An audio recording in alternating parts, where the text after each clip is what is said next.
Imagine this, you're sipping your morning coffee when a letter arrives. It's a paternity test, your husband is going to be a father, and you're not the mother. It's a shocking revelation, a twist in the tale of your life that you never saw coming. It's like a bucket of ice-cold water, a jolt to your system. Your mind is reeling, your heart pounding in your chest. Betrayal, anger, confusion, a whirlwind of emotions hits you all at once. And while it's completely natural to be overwhelmed in such a situation, it's critical to stay composed. This is a complicated situation, one that requires careful thought and deliberation. It's not a time for hasty decisions or impulsive reactions. You have to navigate this emotional minefield with grace and strength. Now you're probably wondering, what do I do next? Let's dive into this complex situation. It's a tough spot to be in, but remember, there are 7 critical things you need to consider. First off, your emotional health is paramount. This shock can trigger a whirlwind of emotions, from anger to betrayal, sadness to confusion. It's vital to acknowledge these feelings and seek professional help if needed. Therapy or counseling can provide a safe space to express your emotions and offer coping mechanisms. Next, consider the future of your marriage. This revelation may have shaken the foundation of your relationship. Take time to reflect on what this means for your marriage. Is it salvageable? Do you want to rebuild? These are difficult questions, but necessary ones. Thirdly, there's the legal implications. Depending on where you live, a child born outside of your marriage could have legal consequences. It's wise to consult a family lawyer to understand your rights and responsibilities. Fourthly, the financial implications cannot be overlooked. This new development might affect your family's financial stability. A child requires financial support, and this could mean a change in your lifestyle or future plans. Fifth, remember there's a child's welfare to consider. This innocent party didn't ask to be born into this situation. Regardless of the circumstances, the child's well-being should be a priority. This means considering their emotional, physical, and financial needs. Sixth, personal values come into play. Everyone has their own set of moral and ethical beliefs. Reflect on your values. What do they say about this situation? This can guide your decision-making process. Lastly, don't forget your support system.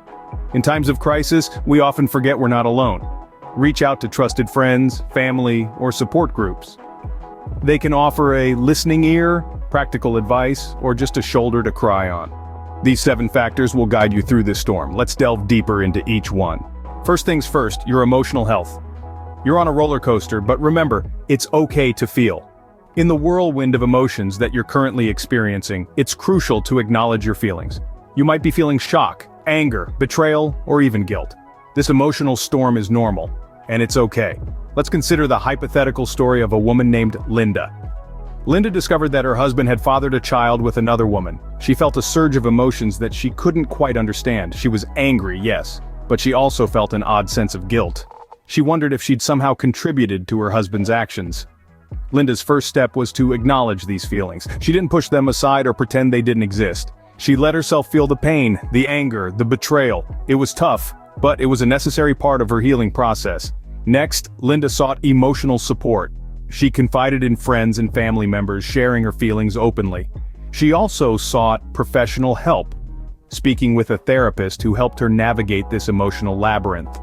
If you're going through a similar situation, remember that you're not alone. Reach out to your support system, and don't hesitate to seek professional help if needed. And finally, Linda learned the importance of self-care. She took time to do things she loved, things that brought her joy. She indulged in long baths, read her favorite books, and even took up painting. She realized that taking care of herself wasn't selfish, it was necessary for her emotional well-being. Just like Linda, it's important for you to acknowledge your feelings, seek emotional support, and practice self-care. This emotional roller coaster won't last forever. With time, patience, and a lot of self-love, you'll find your way through. Like Linda, give yourself permission to feel. Now, let's look at the practical side of things. Now onto the legal and financial implications. They're not the most exciting topics, but they're crucial. Let's take a hypothetical scenario. Meet Sarah. When Sarah finds out about her husband's infidelity and the impending child, her world turns upside down. Amid the emotional turmoil, she also has to grapple with the legal and financial complications that this situation brings. Firstly, there's the issue of child support. If Sarah's husband acknowledges the child, he'll be legally required to provide financial support. This could affect their family's financial situation significantly, especially if resources are already stretched thin. They might need to reassess their budget, cut back on non-essential expenses, or even consider downsizing. Then there's the question of inheritance. Depending on the laws in their jurisdiction, the new child could have a claim to a portion of the husband's estate. This could mean that Sarah and her children's inheritance could be reduced. It's a tough pill to swallow, but understanding the potential implications is the first step towards planning for the future. And let's not forget the potential for legal disputes. If the other woman seeks child support, Sarah's husband could be taken to court. Legal battles can be costly and stressful, not to mention the public scrutiny that often comes with it. Lastly, there's the matter of marital assets. If Sarah decides to end the marriage, she'll need to consider how their assets will be divided. This could include everything from their home to their savings and investments. The division of assets in a divorce is a complex process, and it's important to seek legal advice to ensure a fair outcome. Sarah's story highlights just a few of the legal and financial implications that can arise in such situations. It's a sobering reminder that knowledge is power.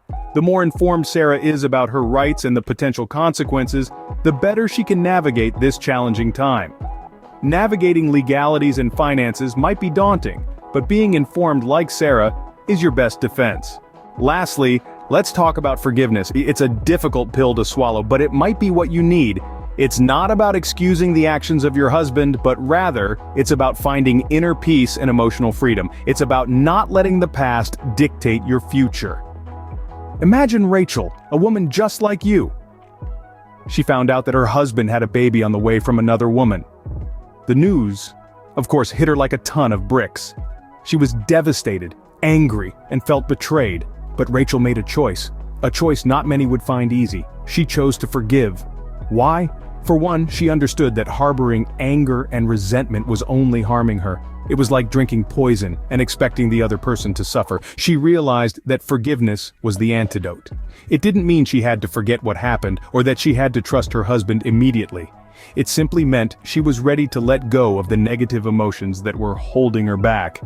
Secondly, Rachel considered the possible future of their marriage. She knew that her husband's actions had severely damaged their relationship, but she also believed in the power of change. She saw remorse in her husband's eyes, and a willingness to make things right. Recognizing that people do make mistakes, she decided to give him a second chance. Rachel's journey wasn't easy. She had to navigate through a sea of emotions. There were days when she questioned her decision, but she stood firm. She sought help from professionals, joined support groups, and leaned on her friends and family. She learned to focus on her well-being and happiness, and slowly she began to heal. Forgiveness, like Rachel discovered, is not about forgetting. It's about freeing oneself from resentment. It's about choosing to focus on the present and future, rather than being shackled by the past. It's about finding peace within oneself and moving forward, no matter how difficult the journey may seem.